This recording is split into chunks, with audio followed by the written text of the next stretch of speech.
Hello Advanced League, this is Starstruck Shiny back with the first video of Season 19. It's a brand new season with a lot of new teams. This will certainly be another spectacle.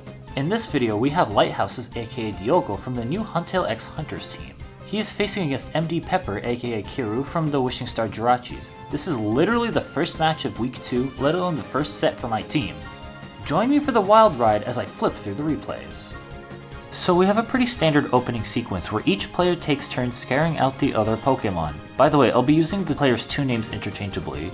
So far, Lighthouses might have a Big 5 plus Zapdos team, while MD Pepper might have a special offense team. They're starting off slowly, not dealing any damage. Skarmory is currently able to deny Calm Mind passes from Celebi. It's only until we get to turn 7 where the game really starts taking off. Skarmory gets its first layer of spikes against the Suicune, and later on Swampert comes in to absorb the Thunderbolt from Zapdos, and then we see Lighthouses try to scout for Hidden Power Grass, only to be surprised by Kiru's Zapdos' Hidden Power Ice, and that decks Lighthouses' own Zapdos. Swampert comes back in, only for MD Pepper to scout the switch and bring in Celebi. This time Celebi launches a boosted Hidden Power Fire against the Skarmory, before getting the worst possible Pokemon dragged in, Dugtrio. If Lighthouses has a Blissey in the back, then Dugtrio could risk not having enough HP to 2-hit KO it. Lots of special offense teams need Dugtrio to trap Blissey for its teammates to run wild. Also, Zapdos getting hit by Toxic there is very suboptimal for MD Pepper. He's trying to regain momentum by getting Celebi back in there.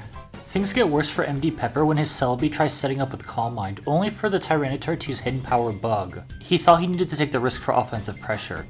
Now he's forced to dent it with Giga Drain as a last stand. As a consolation, Dugtrio picks off the Tyranitar, but the increased spikes damage is worrisome. Skarmory ends up roaring the Dugtrio again, which, I don't know, I would have taken the opportunity to build up 3 layers ASAP. For the next several turns, Skarmory just stays in, recovering the chip damage from Kiru's Celebi, and phasing to Spike's Shuffle. Dugtrio keeps getting dangerously low, and Zapdos cannot threaten it. Notably, the Dugtrio might not have Rock Slide in order to slot and beat up. That Rock Slide miss on turn 22 sucked. MD Pepper has to regain control over the game quickly in order to have any shot at winning a short game. He cannot withstand a war of attrition. Dugtrio is already at half health from spikes alone, which is insane. Finally, Kingdra gets revealed.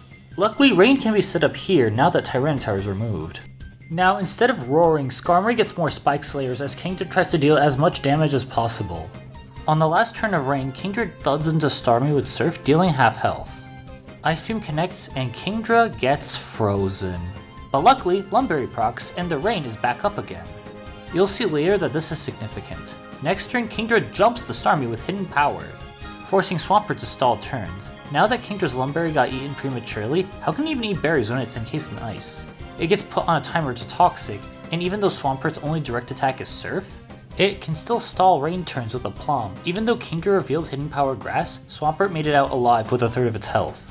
Kingdra goes down after chipping Diogo's Zapdos so that MD Pepper's Zapdos can pick it off while mid-grounding. Diogo's Swampert comes back in and threatens Zapdos out. It can't take Surfs recklessly. Look at all the spikes damage Kiru's Pokemon keep taking. That will more than make up for the limited damage output this Swampert has with Surf and Toxic.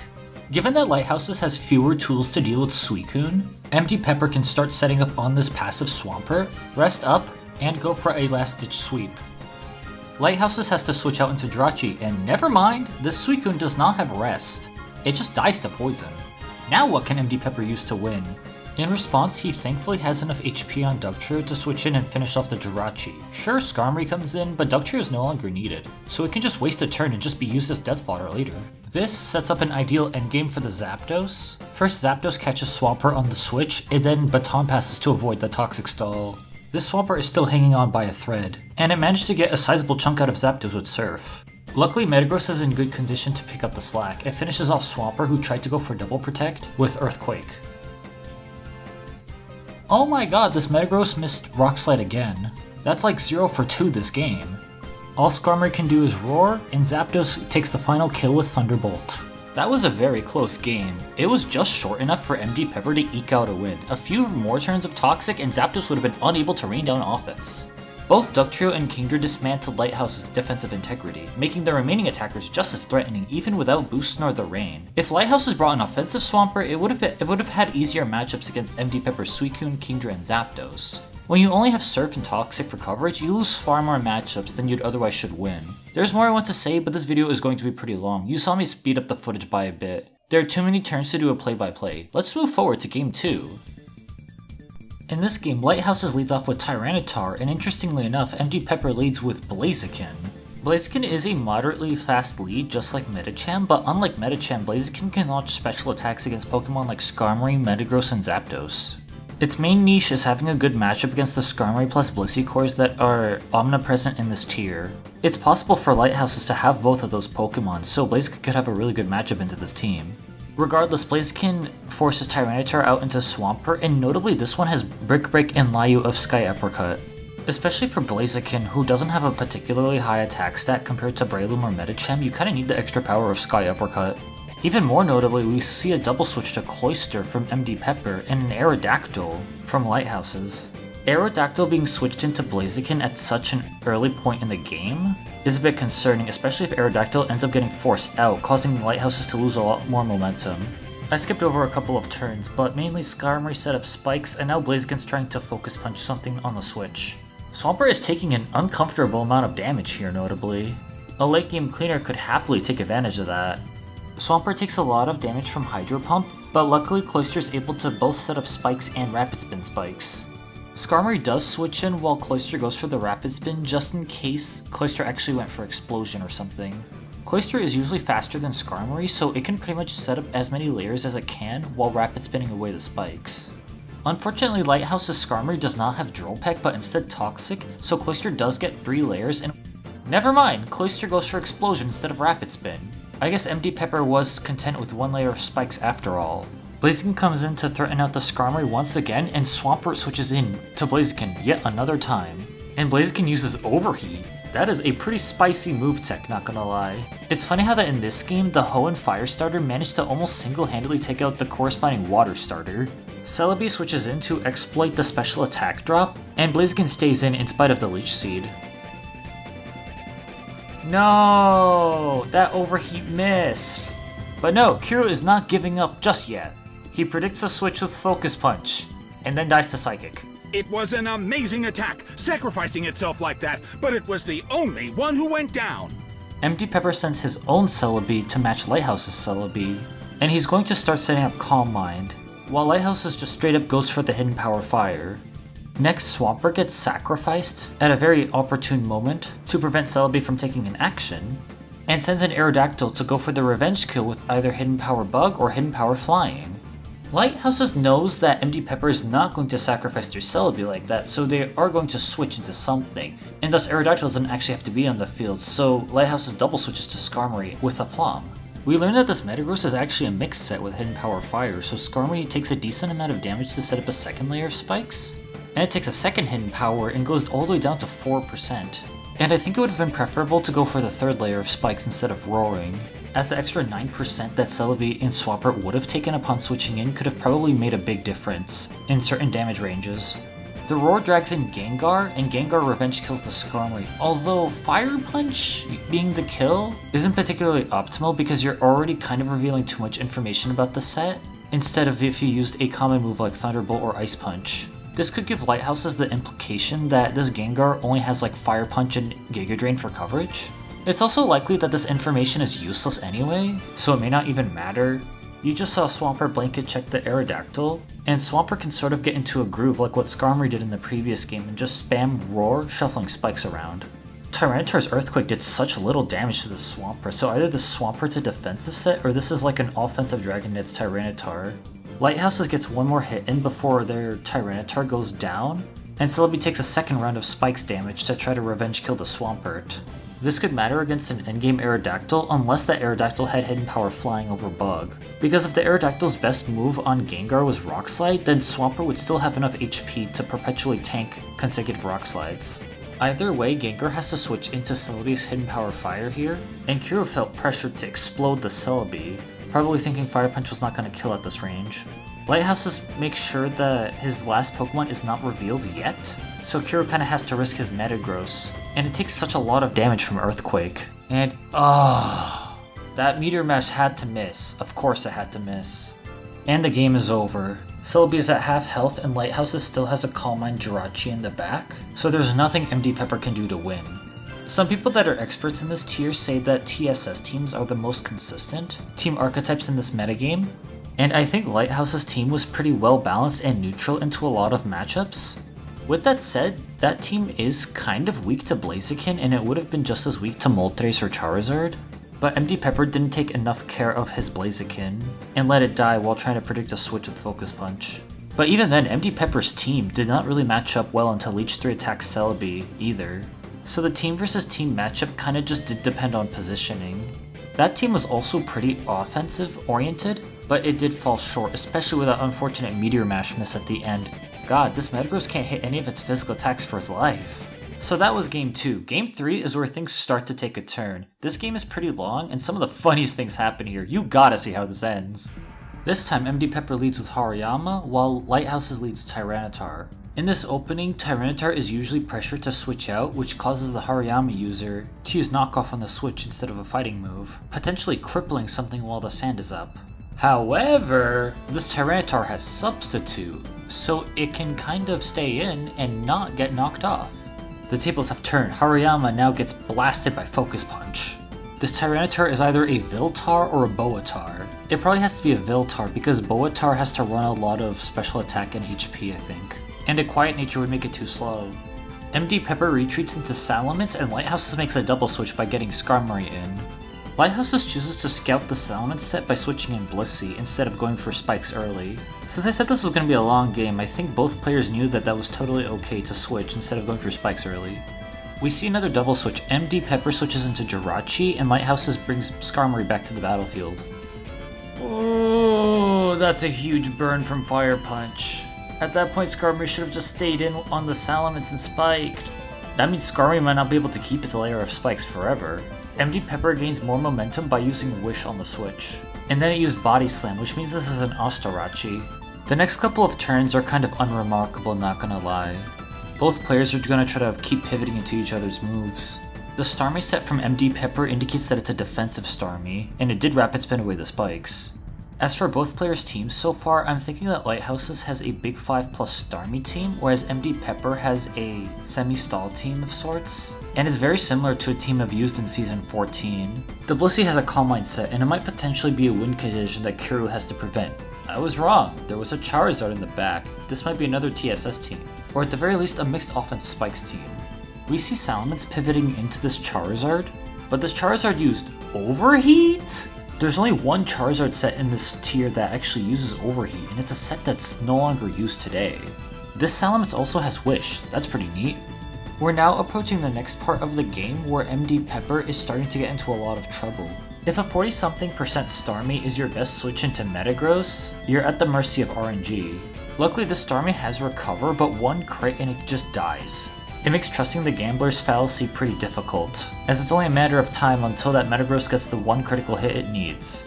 That sequence of events happens more later in the game, and both players are just pivoting into each other's attacks for a couple of turns. Afterwards, Skarmory tries its best to set up spikes even though it's on a timer, and eventually Hariyama knocks off the Skarmory, which hardly accomplishes anything if you could believe it. A few rapid spins later, it ends up dying to Celebi's Psychic. Once Diogo sends in Tyranitar, a funny thing happens. Tyranitar tries to predict a switch by going for Focus Punch, but Celebi uses Leech Seed, and then Celebi uses Leech Seed again, only to sustain serious damage from Hidden Power. You can infer that the only damage dealing move Celebi has is Psychic. Charizard switches in on the Forced Recover turn. In this game state, nothing wants to switch into Charizard. Hariyama might have Guts instead of Thick Fat, though we don't know for sure, and it might not even have Rock Slide. Salamence might get sniped by a Dragon Claw, and this defensive set cannot really do much damage back. Jirachi is weak to Fire, and Starmie is weak to Hidden Power Grass. Celebi is weak to Fire, and I think so is the last Pokemon if it hasn't been revealed yet. Salamence pivots into a Flamethrower this time, and Lighthouses went right back at you with the burn. This burn was game-changing for MD Pepper. While Lighthouses prematurely lost a Spike Setter, Pepper lost his best Charizard answer. Now the Salamence is pretty much cannon fodder and it should be committed to our sacrifice. But MD Pepper is determined. They are not going to let this thing go down without a fight.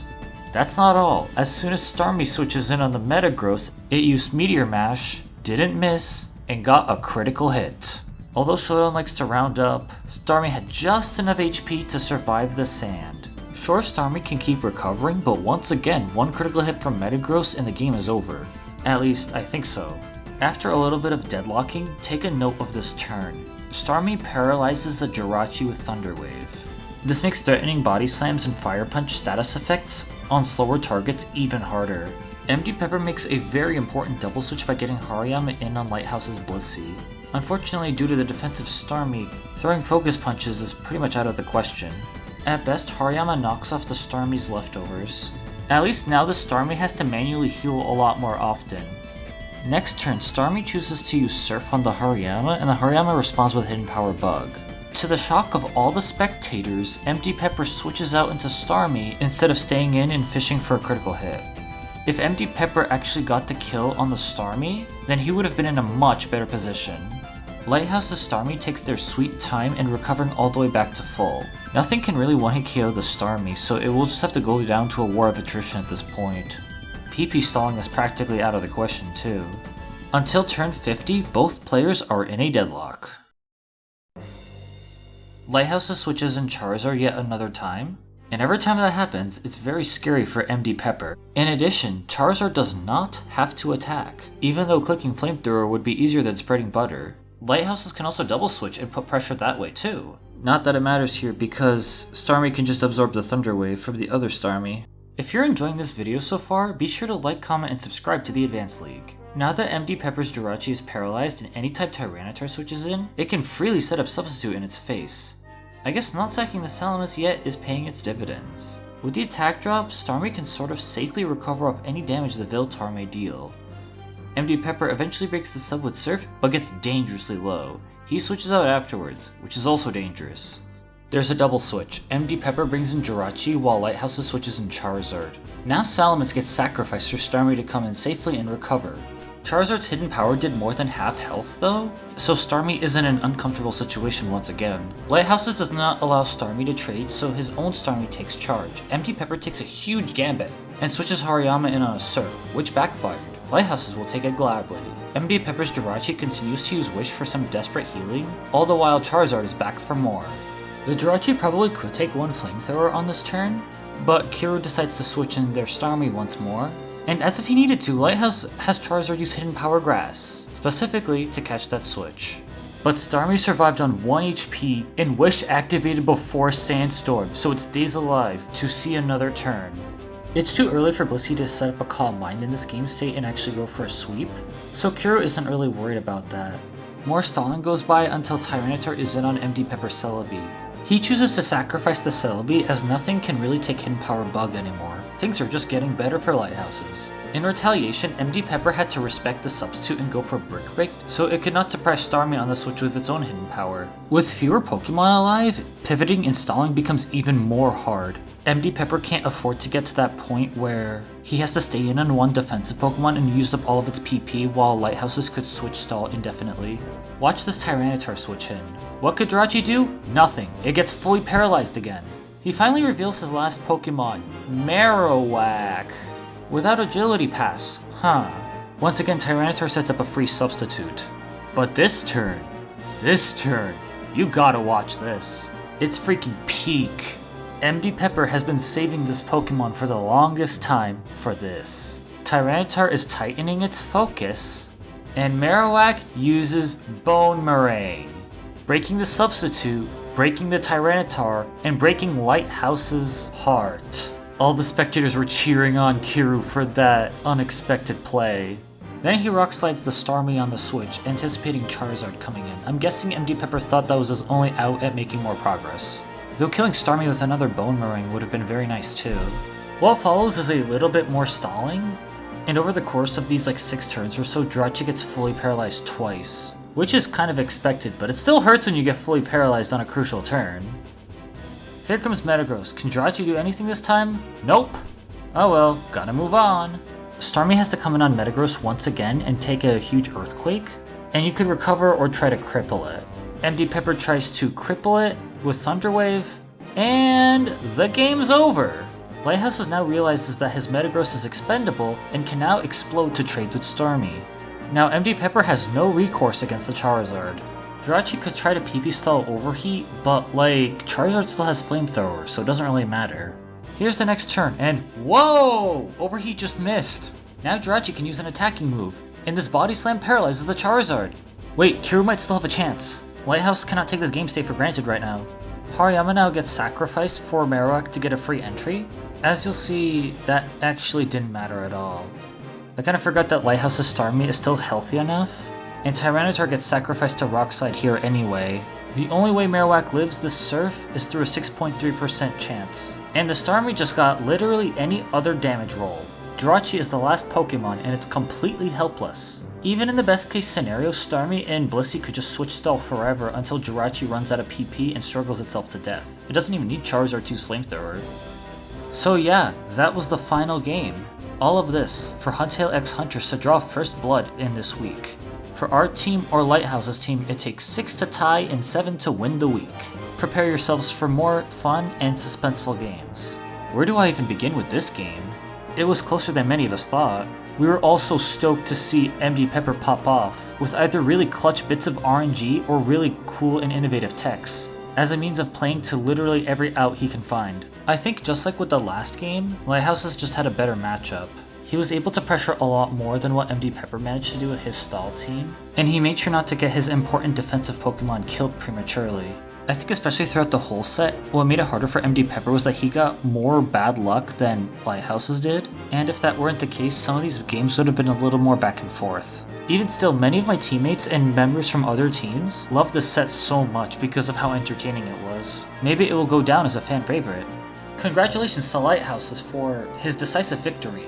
Both this video and the battle are about to come to a close. This is Starstruck Shiny, signing off.